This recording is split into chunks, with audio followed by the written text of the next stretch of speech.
Vitae, party people. In this video, we're going to be taking a look at this DeFort padlock. I'm not exactly sure where DeFort is manufactured or how broadly it's distributed. However, this padlock, I can say, was brought back to me by a good friend from Warsaw, Poland. And in this case, what we're looking at is a disc-detainer padlock. So these differ in that there's a series of discs that, when rotated to the proper position by the key, allow a locking bar to fall into place, which frees the core to turn and allows the mechanism to open. And you can see here that we do have a dual ball bearing retaining mechanism on the shackle, in addition to some nice little touches like these weather guards. There's also two drain holes that go through the shackle holes and exit the bottom of the lock. Otherwise, overall manufacturing is nothing to write home about. We do have a hardened shackle here. I haven't tested that for hardness, and the body is quite heavy, although I'm not sure what it's made of exactly. And the core appears to be pressed into place. So let's lock this back up.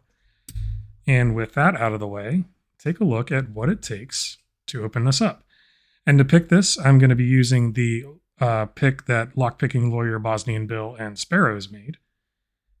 And we are going to rotate all of these discs as far clockwise as possible. That way there's only one direction to pick in, and we have a point of reference for all of these.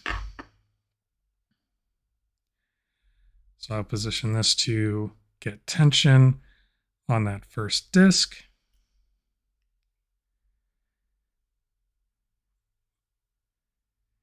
And place the pick all the way to the bottom so we can start picking the topmost, if this were upright, discs. Okay, so just get placed onto disc 1 here, on disc 1. And disc 1 feels slipped off there, just uno momento.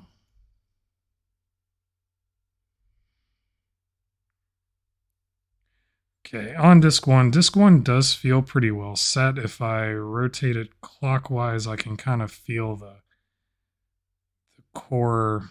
I don't know how to explain it exactly. You can kind of feel that it's working against that lock bar and moving the core in the wrong direction. So let's get on to disc 2 now. Disc 2.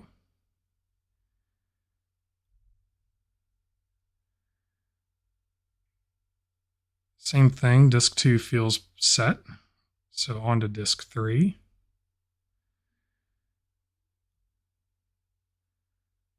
Disc 3 is binding, and we got a nice little click out of disc 3. So now we come to disc 4.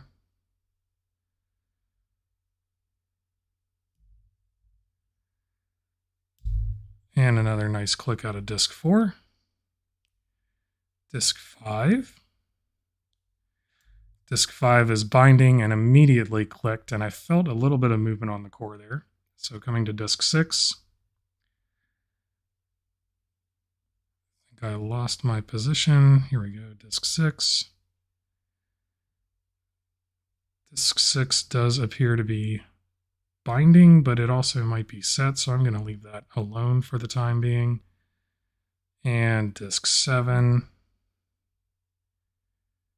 Binding, and we have an open. So not too bad. Apart from the specialized tools required to open this up, I didn't feel any false gates in those discs. It wasn't too hard to work through that and get that open. I'm not as experienced with picking disc detainer locks as I am with your standard pin and tumbler and dimple cores. So it takes me a little bit of extra time to get that positioning right and get on those discs. But once you work out that, this is a pretty easy lock to get open. So that is it for this video. This has been this DeFort, as far as I can tell, Polish padlock. So until next time, everybody, I will talk to you later, and do widzenia.